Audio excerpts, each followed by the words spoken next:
Aita, my friend, is making his fiance miserable. Before I start, make sure you like and subscribe. It will mean the world to me. Thank you, if you did. Now with the story. It was a dreary Saturday evening in Bristol. The rain was hammering against the window of my tiny flat, and I was curled up on the sofa with a cup of Earl Grey and a book, feeling quite pleased with myself for finally having a quiet weekend. Then, out of nowhere, my phone buzzes. It's a text from Reginald, an old mate from uni. He's the kind of bloke who's always up for a pint and a laugh, but he's also got a knack for getting himself into absurd situations. His message read, "Need to talk pub now." Curiosity piqued, I threw on my raincoat and headed out. When I walked into the pub, I saw Reggie sitting at our usual spot, nursing what looked like his third pint. As soon as he saw me, he waved me over with a frantic look in his eyes. "Nigel, mate, you've got to help me. It's Penelope. She's not happy, and it's all my fault." Reggie's never been one for subtlety, but this was new territory. I sat down and ordered a pint, preparing for what was clearly going to be a long night. "All right, spill it," I said. "What's going on?" Reggie and Penelope had been engaged for 6 months, and from what I could gather, things had been going downhill fast. Reggie started telling me about how Penelope had been increasingly distant, snapping at him over the smallest things, and spending more time at her mum's place than at their shared flat. "She's acting like a bloody ice queen, Nigel. I don't know what I did wrong," Reggie said, exasperated. Trying to play the voice of reason, I asked, "Well, what's changed since you got engaged? Did something happen?" Reggie thought for a moment, then said, "It's not like I've changed, mate. I mean, sure, I've been working a lot, but that's to pay for the wedding, innit? And I might have had a few lads' nights out, but nothing major." As the night went on, Reggie poured out more details, and it became clear that his idea of a few lads' nights out was more like every weekend, and working a lot involved working late without bothering to tell Penelope. No wonder she was upset. "Mate, you've got to talk to her," I said. "Tell her how you feel and ask her how she feels. It's called communication." Reggie sighed. "You're right, Nigel. I'll talk to her. Tomorrow. Promise." True to his word, Reggie did talk to Penelope the next day. He called me that evening, sounding even more distressed. "Nigel, it was a disaster.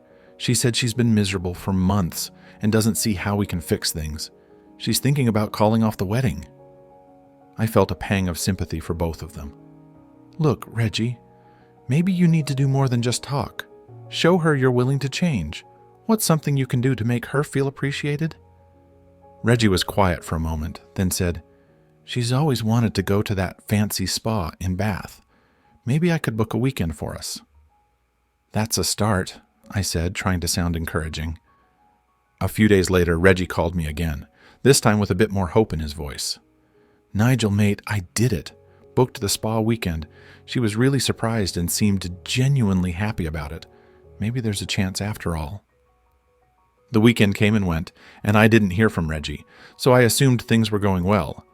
But then, on Monday evening, my phone rang. It was Penelope. This was unusual, as she'd never called me before. "Nigel, I need to talk to you about Reggie," she said, her voice strained. "He's making me miserable, and I don't know what to do." She went on to explain that the spa weekend had started off well enough, but by the second day, Reggie had reverted to his usual antics. He'd gotten drunk at the hotel bar, started a fight with another guest, and spent most of the second day hungover and sulking. "I don't think I can marry him, Nigel.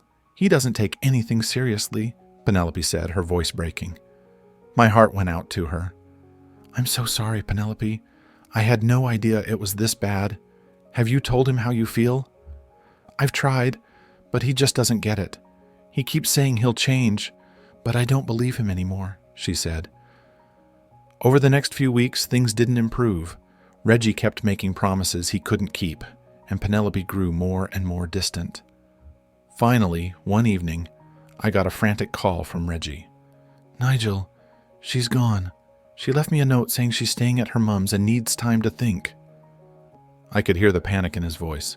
"Mate, you've got to let her go for now. Give her space. Maybe she'll come back if she sees you're serious about changing." Reggie sounded defeated. I don't know what to do, Nigel. I love her, but I keep messing things up. It was a tough situation, and I didn't have any easy answers. All I could do was be there for my friend and hope that he'd learn from his mistakes. A few months later, Penelope did come back, but not to Reggie. She'd realized she couldn't marry someone who didn't respect her enough to change. Reggie was heartbroken, but in the end, it was a wake-up call he desperately needed. So, Reddit, Aita for thinking my friend was making his fiancé miserable and telling him he needed to change, or was I just sticking my nose where it didn't belong?